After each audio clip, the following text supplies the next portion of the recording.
People are shouting for help, begging to be let out, and no one knows where they are.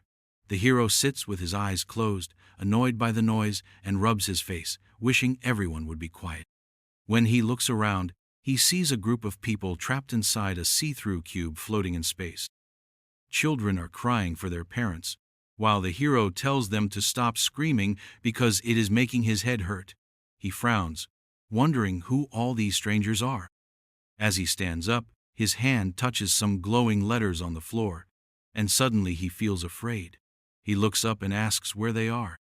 Then, a huge girl dressed in white robes appears above them, shining with yellow light and surrounded by symbols. At the back, an orc pounds on the dome and stares at everyone with a dark expression. People gasp and tell each other to stay quiet, so the orc will not get angry. The orc opens his mouth, showing sharp, drooling teeth, and people start asking if he is even real, with someone saying all of this must be some kind of prank or hidden camera trick. One boy tries to comfort a scared girl, saying it has to be a joke, but an old man argues that none of it makes sense. Everyone starts asking more questions, and the hero feels lost, trying to remember how he ended up here. He is sure he has just been at home, eating, and then he remembers getting a strange message on his phone, inviting him to play a game. Curious, he accepts the invitation, and after that, he cannot remember anything else. All around him, people are banging on doors with glowing symbols, demanding to be let out, and some are getting angry because of the panic. A nervous guy tries to calm everyone down and asks if anyone remembers how they got here. He grabs the hero's shoulder and asks if he knows anything, but the hero shakes his head, so the guy quickly backs away. The hero adjusts his jacket, realizes he can touch people and things, and figures out that this is not a dream. He watches the floating girl, noticing her closed eyes and long eyelashes, when suddenly fire begins to glow around her, scaring everyone even more. The orc growls loudly from the other side. All eyes turn to the glowing girl as she welcomes them to a new world and thanks them for answering her invitation. The hero is shocked, and people look around in confusion, having no idea what invitation she means. The girl, still calm, says they have all been chosen as warriors to help save a dying continent. The crowd panics even more, some saying they want to call the police, but the girl insists everyone listen because what she says next is important for their survival. She explains that not all of them can go to the continent. The hero asks what she means, and the girl repeats herself, saying she has the power to choose who can go, but is quickly interrupted by shouts telling her to stop and go away. People stare in shock, though a few stay calm. The girl repeats herself, saying that only some will get the right to go to the continent, which makes some people cry. One guy seems totally unfazed, and the girl finishes her message by saying that only a handful will survive. The place they are in is a giant, glowing pyramid, and the girl tells them it is called the starting point, kind of like a waiting room. She points out tables full of food and old-fashioned weapons and explains that these are for them. The hero starts to get it now. The girl continues, saying everyone will soon get a special role, like magician or warrior, and some will even receive unique abilities. The hero realizes this is just like the worlds he reads about in novels and sees in games. The girl explains that the weapons are for self-defense, and that there are 4 ranks people can get: ordinary, rare, heroic, or legendary. The hero picks up a spear and examines it closely. Suddenly, the ceiling above him starts to crack, and heavy stone blocks fall, making everyone looting the hero watch in terror. The hero wonders if the wall is breaking. The girl calmly says that everyone comes from different places and backgrounds, and this place is designed to help them use their own strengths. She tells everyone to say status window, and when people repeat it nervously, a golden light appears in front of them, opening a golden window that shows their stats and abilities. The hero learns his name is Ji Young Lee and looks at his stats, not sure if things like strength at 10 or endurance at 11 are good or bad. The window says he has an ability called Eyes of the Soul, letting him see other people's status windows and hidden talents. Suddenly, windows showing people's stats float everywhere, and people start reading their own characteristics, some surprised and others confused about what everything means. Gyeong nervously presses his window, searching for more information, but the assessment says his abilities are weak and he should not try too hard, with most stats being poor except for luck and intelligence. The message says his fate is sealed and hints at his likely failure. Gyeong is horrified, reading words like inferior, and the end is obvious, shocked by such a harsh judgment. All around him, people are panicking. Gyeong, stunned, grabs his face and wonders if he is really doomed to die. Suddenly, monsters begin smashing the dome walls, and cracks spread quickly.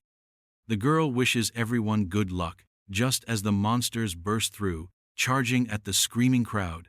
Chaos breaks out. Glass shards cut Gyeong's face as everyone pushes and screams in terror. Someone behind Gyeong shouts for everyone to pick up weapons and reminds them to check their status windows, saying this is definitely not a prank. Gyeong sees someone else's window and notices the person's durability is level 30, which is much higher than his own. Feeling relieved, Gyeong smiles slyly and thinks of the strong stranger as his personal meat shield.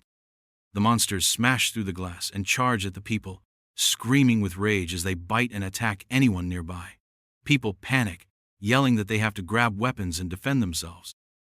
Gyeong jumps in front of a man with a spear, promising to protect him. The man, confused, asks if Gyeong is serious about fighting. Gyeong, determined, replies that he cannot just stand by and do nothing. They have to try to survive. The man smiles despite the chaos behind him, saying Gyeong's words make him feel a bit better, though he thinks Gyeong looks weak. Gyeong urges him to run, shouting the word loudly. As they turn, a monster with long ears lunges at them, mouth full of fangs. Gyeong manages to hit it with his spear, knocking it aside. The man watches, surprised, as Gyeong shouts angrily that people need to fight back if they do not want to die. He then rushes away from the monster, warning that if they value their lives, they need to escape quickly. As Gyeong moves forward, screams fill the air behind him. He feels a bit relieved that he manages to defeat at least one creature. Suddenly, more monsters, grinning wildly, leap at the two men. Gyeong strikes one, while another monster jumps from behind, only to be blocked by the man's shield. Together, they run forward, noticing that the exit door is glowing brighter and brighter. They smile in relief, happy to be near the exit. But then Gyeong stops when he hears someone crying for help behind them. He sees a goblin standing over a man who is being attacked by a group of goblins. Gyeong hesitates, watching as the man cries and bleeds, calling out for help. Clenching his fist, Gyeong charges at the monsters with his spear, but instead of helping, he grabs some bags lying on the ground. As the grateful man looks at him, Gyeong turns away, realizing he is only after the bags. He dashes off while his partner calls after him, gripping his shield and frowning as he follows Gyeong. The man left behind reaches out in despair, begging for help as the goblins swarm him. Gyeong, feeling guilty, closes his eyes and silently apologizes. He glances back coolly and looks at the bags he has taken, telling himself he should thank the man because his sacrifice means Gyeong can live. Sitting near a blocked passage, Gyeong and his partner wonder what to do next. When his partner asks for ideas, Gyeong snaps that, if he knew, he would not just be sitting there. Annoyed, Gyeong thinks his partner has strength but lacks brains and feels sorry for him. In the dim yellow cave light, Gyeong says they first need to figure out where they are and asks if his partner has ever played games before. The man replies with his own question, and Gyeong explains that they are like NPCs in a dungeon game, with status windows, stats, ranks, and special abilities. He asks his partner where to find that info, then says to imagine they are in a game, and asks what they should do now. Daegu Park, Gyeong's partner, admits he does not know what to do next.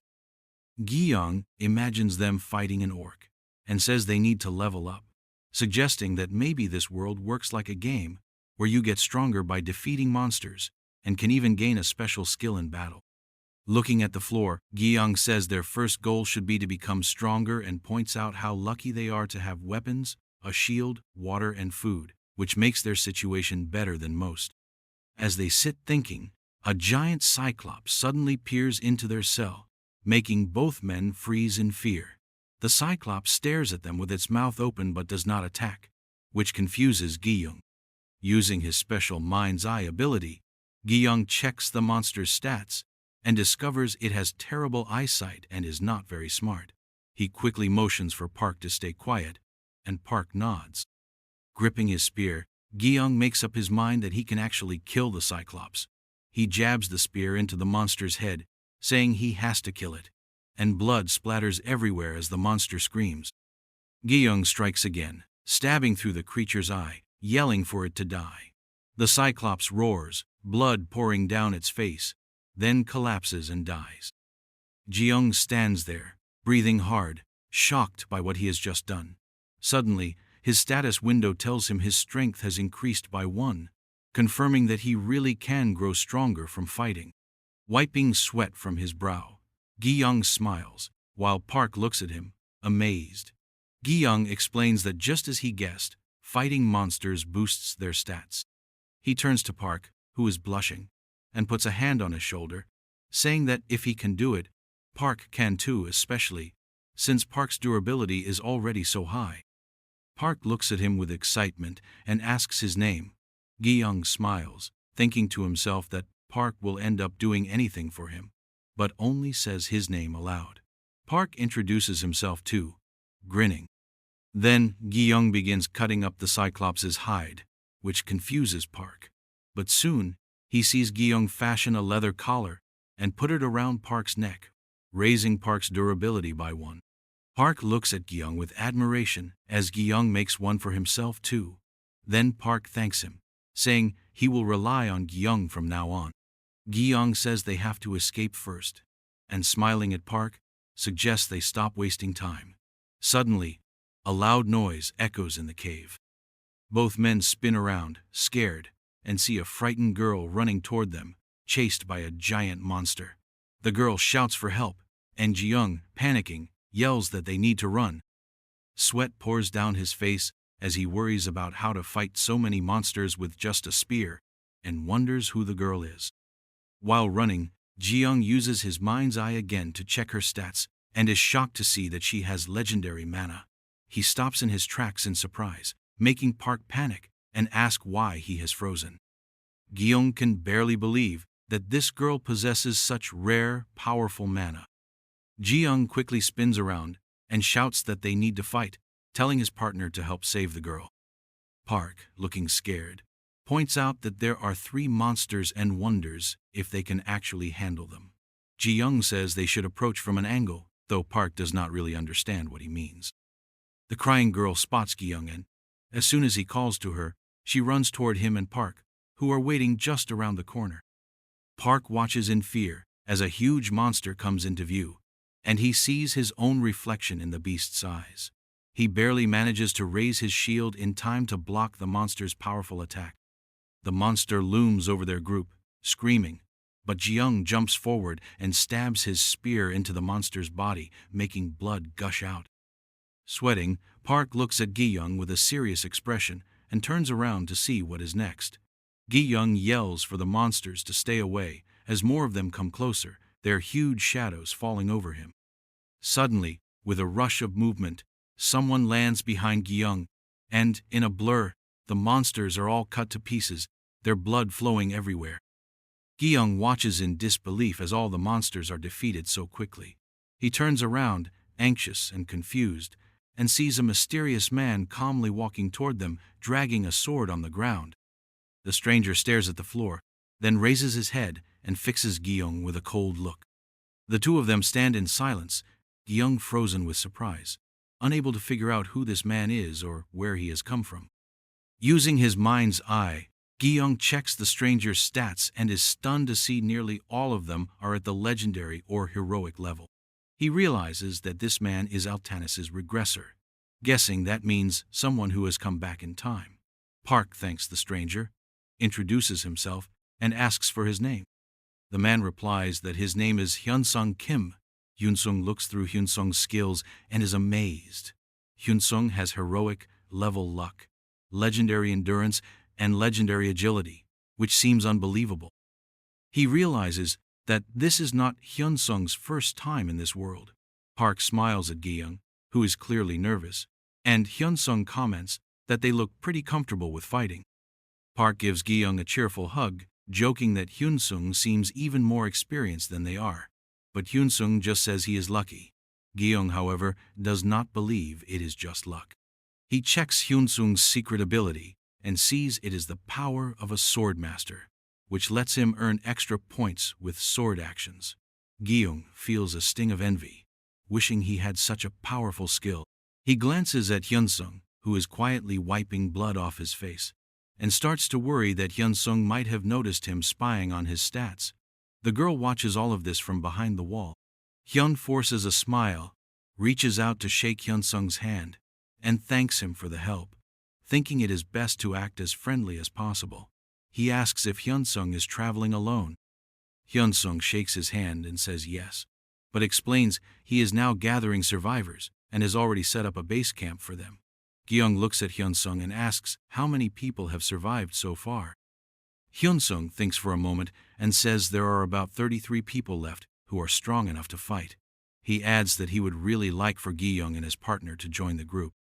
Gi-young eyes Hyun-sung warily, thinking that the regressor is both dangerous and clever, a friendly leader who speaks well but might have hidden motives.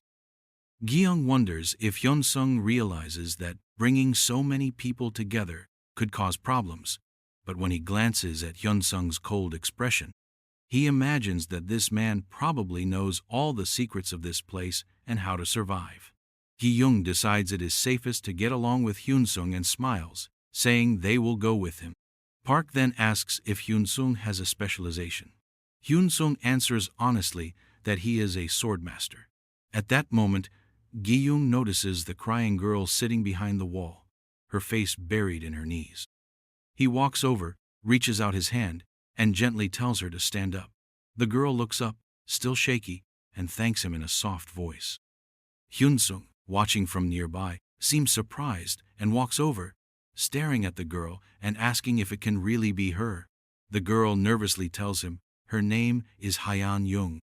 Hyun-sung blushes and warmly introduces himself, saying he is glad to meet her. Gi-young wonders why Hyun-sung is so happy and notices Hyeon hugging his arm for comfort. Hyun-sung checks if she is all right, and Hyeon replies quietly that she is, though she still looks uneasy. Hyun-sung asks if he can call her Hyeon, and says if she ever feels uncomfortable, she should tell him. Hyeon says everything is fine, but Gi-young can see she is still scared of Hyun-sung. Looking at the regressor, Gi-young sees titles above his head, things like Regressor of Altanus, the swordmaster who started the second round, and the one who has seen the end of this world. Gi-young thinks maybe Hyun-sung has turned back time to try and change the future, collecting anyone or anything that can help him. He realizes Hyeon, with her amazing magical potential, is someone Hyun-sung will want on his side. Hyeon thanks Hyun-sung again for saving her, and Gi-young smiles and says she is welcome. Hyeon presses closer to Gi-young, which makes him feel both proud and gloomy, as he remembers just how powerful she is. Gi-young looks at Hyun-sung, certain that this warrior has started over to change fate, and imagines both Hyun-sung and Hyeon together as treasures he has to watch carefully. He smiles slyly, looking at them and thinking that they will stick together until the very end. Park hums with excitement as they approach the camp, seeing lots of people busy working.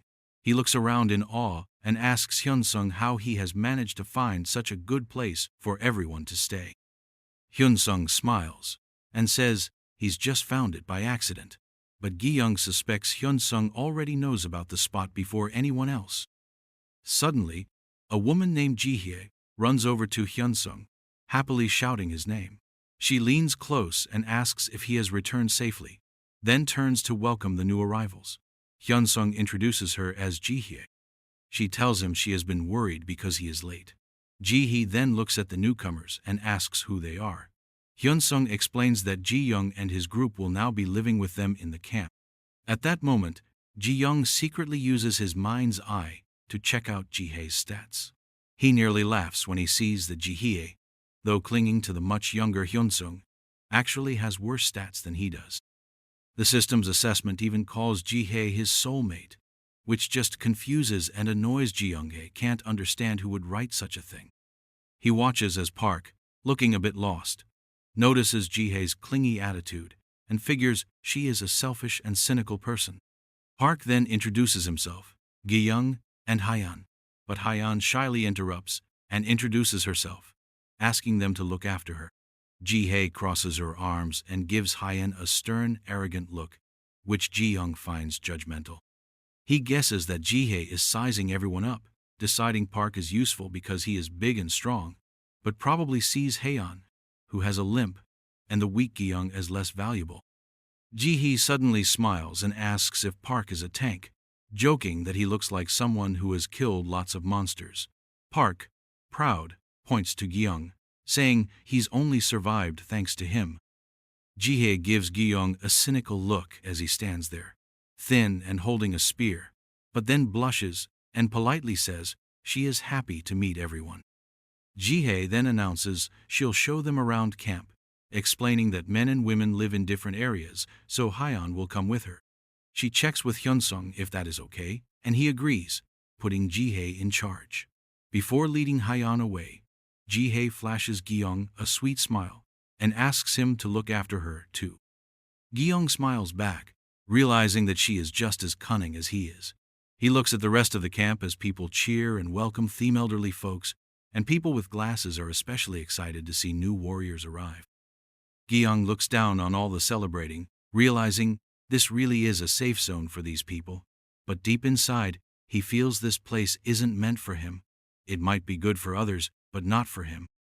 Park shyly chats with his kind grandmother, while Gi-young wonders to himself when he has suddenly become the group's meat shield. The next morning, people are sleeping under animal skins and thick cloth to keep warm. Gi-young keeps tossing and turning, sweating through the night, and when someone asks if he has slept well, he just sits up and tries to act cheerful. Park, in a good mood, thanks Hyunsung for everything, and Hyunsung replies that he is glad to help. Hyunsung then becomes serious when Gi-young, slipping on his jacket, points out that after what he saw yesterday, there aren't many people here who can actually fight. He looks at Hyunsung, asking how he manages to keep the camp safe. Hyunsung admits that the situation isn't great. The surroundings are rough, food and clean water are scarce, and there aren't enough strong fighters. Hyunsung says that's why they especially have to look after the people they do have. He warns Gi-young that things could get worse, and Gi-young turns to him, imagining what would happen if everyone begins to starve, and how quickly their supplies will run out, especially since they have to keep fighting monsters. He says the people who can't fight will just become an even bigger burden. Hyunsung insists that those people aren't a burden, but Gi-young replies bluntly that they are, and that he isn't doing charity work. Hyunsung lowers his gaze, looking troubled, while Park watches the conversation with concern. Gi-young looks away, unmoved. The big guy asks Gi-young if he is really planning to leave, but Gi-young immediately refuses the idea. It is a bright, sunny day, and Gi-young remarks that waiting around for a miracle won't help anyone. Hyunsung stares into the distance with a worried look, and Gi-young, smiling, says that if everyone fights together, they can get through any including the problems he causes. Hyunsung smiles and thanks him. Gi-young gives a fake bow, saying that he basically understands Hyunsung's thinking, guessing that Hyunsung really wants to escape with everyone. Ji-young explains that he accepts Hyunsung's intentions, but makes it clear he is different. He isn't the kind of person who will easily risk himself for others and isn't interested in moving around as part of a group. He admits that Hyunsung might think he is selfish, but that is just who he is. Hyunsung nods, saying he understands and that, naturally, Gi-young must want something. Ji-young pretends to be surprised, grinning slyly as he wonders if Hyunsung will expect him to offer himself up for the good of the group, just like a typical peacekeeper. But Gi-young can tell Hyunsung understands a lot more than he lets on. Turning to Hyunsung, Gi-young says that, in that case, he'll just say what he is thinking. He calls Hyunsung a charming regressor, and says that joining Hyunsung's group is definitely part of his own plans for the future. With a smile, Gi-young walks up to the surprised Hyunsung and says that he and his group also want to become part of Hyunsung's team. Gi-young thinks to himself that he can't just let Hyunsung take all the rewards for himself. Hyunsung's eyes widen in surprise before he smiles, realizing that Gi-young understands what is going on. As Gi-young reflects, he remembers the big white-robed girl and the crowd of people under her at the starting point, where they are given two choices: to focus on fighting monsters or just survival. But Gi-young, serious now, says he doesn't think survival is a real option. He explains that while it might sound possible for a small group to grab most of the supplies, if Hyunsung's real goal is survival instead of clearing monsters, then having a large group of weak people will only make things harder. Gi-young pictures a pile of bodies and says that even if monsters don't get to them, the people will just starve. Hyunsung looks down, clearly troubled. Gi-young points out that this is obvious to anyone who really thinks about it. With a smile, Hyunsung admits he understands perfectly and asks Gi-young to look out for him, extending his hand. Gi-young shakes it, smiling back, though he knows Hyunsung only values him for his tactical mind, not for his strength. He notices Hyunsung's look is less cold now and realizes Hyunsung can see that Gi-young isn't the strongest fighter. As they shake hands, Gi-young feels pleased that Hyunsung sees him as a useful strategist or manager. He grins slyly at the idea. Soon, they enter a huge, shadowy hall, filled with pillars and monsters wandering about. Park slams his shield into a monster, pushing it back, and looks to Hyunsung, who is already moving incredibly fast. With a quick leap, Hyunsung slices through the monster, landing coolly as blood sprays everywhere. Gi-young watches Hyunsung's fighting style, like someone at a show, curious and a little amused. Hyunsung announces that more monsters are up ahead and says he'll distract them, so Gi-young and the group should grab the food. Gi-young quickly tells him he understands and orders Park to get supplies. While Hyunsung dashes off to deal with more monsters, Gi-young comments to Park that there are way fewer monsters near the starting point than he expected. Park remembers how chaotic things seemed at first. Gi-young agrees, saying it looks like someone has already cleared out most of the area. Park wonders aloud if Hyunsung has done all that fighting himself. Gi-young folds his arms and admits he isn't sure, but suspects Hyunsung's special skills help a lot. When Park seems discouraged about not having a specialization yet, Gi-young reassures him, putting a hand on his shoulder, saying not to worry, they'll discover their own abilities soon enough, and that Park is already helping the team a lot, even without any special skills yet. Hyunsung wipes sweat from his face, and Park asks what he's done to make that happen. Hyunsung just says it's thanks to the master, but Gi-young quickly says that isn't true and smiles, telling Park he never would have made it here without him. Park gets emotional and calls out Gi-young's name, but then something distracts him and he looks away. Meanwhile, Gi-young opens his status window and is surprised to see he now has access to specializations. There are choices: warrior, archer, mage, and a rare one called commander. Gi-young grins, happy things are moving faster than he expected, and focuses on the commander icon, curious about what it means. He scrolls through the descriptions: warrior, archer, mage seem like solid options for beginners. Gi-young thinks the archer is appealing for its long-range abilities, and the mage could boost his low mana. Then he checks the commander, which mainly offers an intelligence bonus but doesn't seem to give extra combat skills. Suddenly, Hyunsung appears behind him and guesses Gi-young has unlocked his specialization. Gi-young nods and lists the options, ending with the rare commander class. Hyunsung is surprised, while Gi-young, looking at the status window, and feels both excited and wary, wondering if this class is secretly a trap. Park excitedly shouts that Gi-young is a commander and, for some reason, feels it suits him perfectly. He starts picturing Gi-young as a military leader and says it just seems to fit him, though Gi-young, laughing awkwardly, thinks he is more of a rogue and doesn't really know anything about strategy. Hyunsung thinks it over, explaining that commanders get a lot of bonuses, but other classes also give 3 stat points right away. Park looks stunned, and Gi-young wonders if he is making the wrong choice. Hyun-sung says an archer might actually be a good pick for Gi-young, but Park insists that Gi-young is meant to be a commander and begs him to lead. The two keep arguing, Hyun-sung saying long-range support is useful, and Park repeatedly shouting that Gi-young should be the commander because he can bring out the best in everyone. Gi-young thinks Hyun-sung is really speaking as an archer, while Park is determined to see him as a commander. Their argument keeps looping back and forth, Hyun-sung calling out the archer, while Park shouts the commander over and over, staring each other down. Gi-young just stands there, smiling awkwardly, uncertain about what to do. He considers the mage, thinking maybe that would be better for him, and finally makes his choice by clicking on a specialization. A bright yellow light surrounds him as he makes his decision, catching everyone's attention and stopping their argument. Park shoves Hyun-sung out of the way and rushes over, yelling Gi-young's name and desperately wanting to know which class he picks, the two of them interrupting each other in their excitement. Everyone shouts at Gi-young, wanting to know what he picks, but he just calmly touches his neck and smiles. A purple symbol appears behind him, and he tells them he chooses the magician class. Park flops to the ground in frustration, thinking, this is ridiculous, while Hyun-sung seriously asks why Gi-young chooses that class. Gi-young grins and simply replies that he has a feeling it's the right one. Hyun-sung laughs, saying, that makes sense. Even though Gi-young feels a little sorry he doesn't choose archer, he knows he has a reason. Physical fighting isn't really his thing, so he rules out the archer.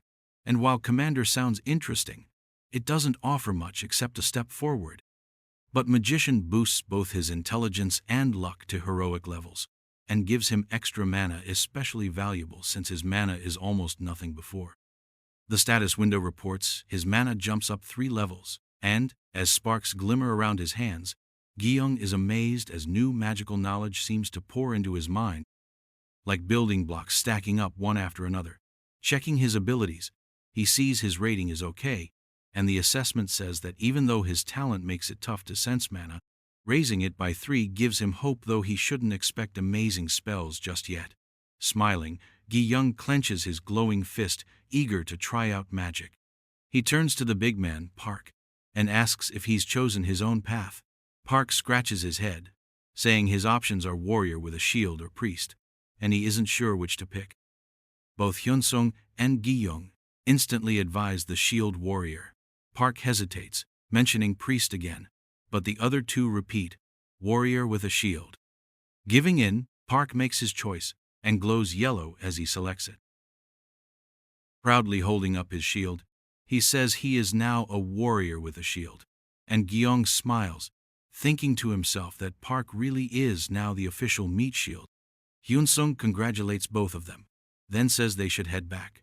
Looking at their food supplies, Hyun-sung asks how they should divide it. Gi-young says 2 bags are enough, and as Hyun-sung catches a bag, he wants to argue, but Gi-young insists that is plenty for the people. Hyun-sung, confused but grateful, thanks them both. Meanwhile, back at the survivor camp, people lounge on their makeshift beds. Ji-hye munches on cookies while another girl's stomach growls. She complains she is starving and wonders where Hyun-sung is. Ji-hye tells her to be patient, they'll be back soon. The girl grumbles she wishes he'd hurry.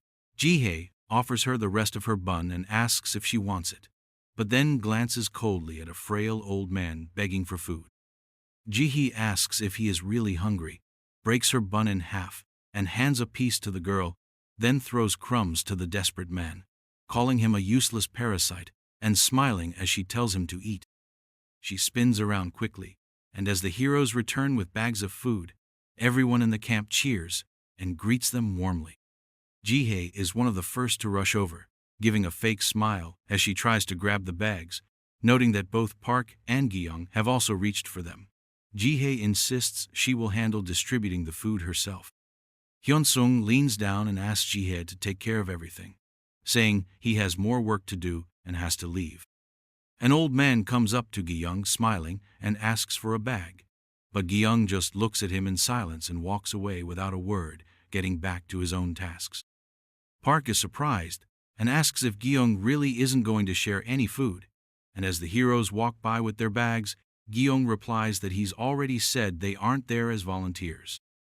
Park admits it still seems odd, but Gyeong tells him seriously that if people want to eat, they'll need to fight for it, and maybe Hyunsung has brought them to push people to take action. Meanwhile, Jihye smiles sweetly as she hands out food, tucking her hair behind her ear and receiving thanks from everyone. Gyeong watches her with a dark look, thinking she clearly runs things when the regressor has gone tough with the weak, but probably weak with anyone stronger. He pictures her as the local ruler in Hyunsung's absence.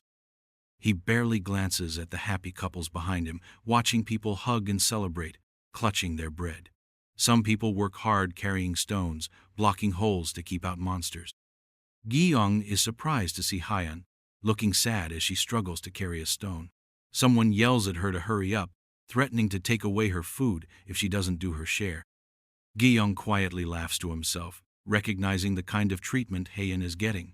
He turns to Park and asks if he remembers Hyeon, the girl Gyeong has helped the day before.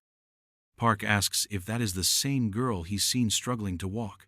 Gyeong hands him his bag and, looking at Park seriously, tells him to deliver it to Hyeon and keep an eye on her. Park blushes, a little surprised but happy, promising to do his best. Hyeon continues to work, tears in her eyes. Gyeong watches her with a sad smile, feeling sorry for her and realizing how lonely she must be. He closes his eyes, thinking that no one else will care about her except for them. Inside, he smiles slyly, hoping that Hyeon will be grateful for their kindness and might come to rely on them. As Park walks over, smiling and waving, he suddenly stops. Gyeong, watching from behind, sees another guy with glasses offering Hyeon a piece of bread. She looks embarrassed but thanks him. Gyeong frowns, studying the smiling boy with glasses and wondering who he is.